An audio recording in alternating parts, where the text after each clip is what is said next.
इतना झूठ बोला है एक के बाद दूसरा, और मुझे समझ में नहीं आता कि एक के बाद दूसरी बार कोई व्यक्ति कैसे इतना झूठ बोल सकता है। और राहुल गांधी जी ने तो नए रिकॉर्ड बना दिए झूठ बोलने के और भारत के अपमान करने के। राहुल गांधी जी ने विदेश जाकर सिखों के बारे में जो टिप्पणी की कि सिख समुदाय पगड़ी नहीं पहन सकता, कड़ा नहीं पहन सकता, कृपाण नहीं लगा सकता, गुरुद्वारे नहीं जा सकता। अरे सिखों का अपमान, हत्याएं कहीं पे हुई थी तो राजीव गांधी जी के दौर में 1984 में। कांग्रेस का हाथ भारत विरोधियों के साथ। साफ दिखता है कि इरादे कांग्रेस और पाकिस्तान के एक जैसे हैं। देखिए, जिस तरह से फारूक अब्दुल्ला जी दिल्ली में आके कुछ बयान देते थे, जम्मू कश्मीर में जाकर दूसरा बयान देते थे, इसी तरह से राहुल गांधी जी विदेश से बाहर जाकर दूसरा बयान देते हैं, घर में आकर फिर उस बयान से पलटने का काम करते हैं। सच्चाई ये है, जब जब राहुल गांधी जी का विदेशी दौरा हुआ, उन्होंने भारत को नीचा दिखाने का काम किया, देश का अपमान किया और इतना झूठ बोला है एक के बाद दूसरा। और मुझे समझ में नहीं आता कि एक के बाद दूसरी बार कोई व्यक्ति कैसे इतना झूठ बोल सकता है। और राहुल गांधी जी ने तो नए रिकॉर्ड बना दिए झूठ बोलने के और भारत के अपमान करने के।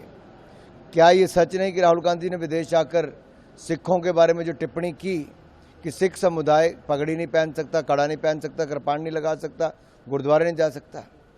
अरे सिखों का अपमान, हत्याएं कहीं पे हुई थी तो राजीव गांधी जी के दौर में 1984 में। गले में टायर डाल के उनको मार दिया गया था, गले रेत दिए गए थे, केश काट दिए गए थे, महिलाओं के साथ दुराचार हुआ था।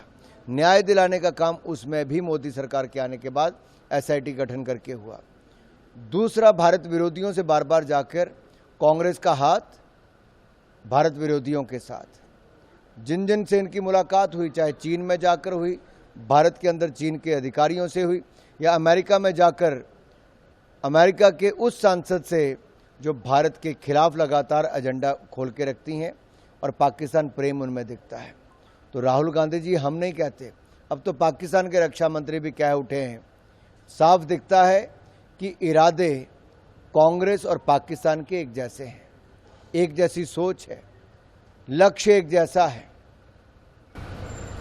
दिल्ली को आतिशी के रूप में नए मुख्यमंत्री मिल रहे हैं, आपकी क्या? मेरी शुभकामनाएं। बीजेपी कह रही है रिमोट कंट्रोल से सरकार चलेगी। पहले मनमोहन सिंह जी की सरकार रिमोट कंट्रोल से चलती थी, अब दिल्ली की सरकार जो आम आदमी पार्टी की है वो रिमोट कंट्रोल से चलेगी।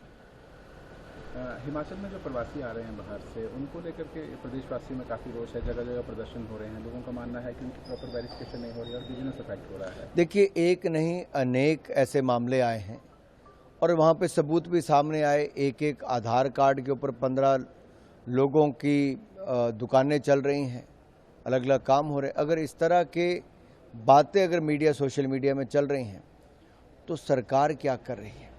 सरकार को पूरे हिमाचल के हर जिला में पूरी गहराई से इसकी जांच करनी चाहिए कि इस तरह की घटनाएं और कहां कहां पर हो रही हैं, इस तरह के झूठे प्रमाण पत्र कहां कहां बने हैं और जो बने हैं उनके खिलाफ क्या कड़ी कार्रवाई कर रहे हैं। बनाने वाले के खिलाफ भी, जो अधिकारी कर्मचारी है और जिसने बनाया है, इन दोनों के खिलाफ कड़ी कार्रवाई होनी चाहिए।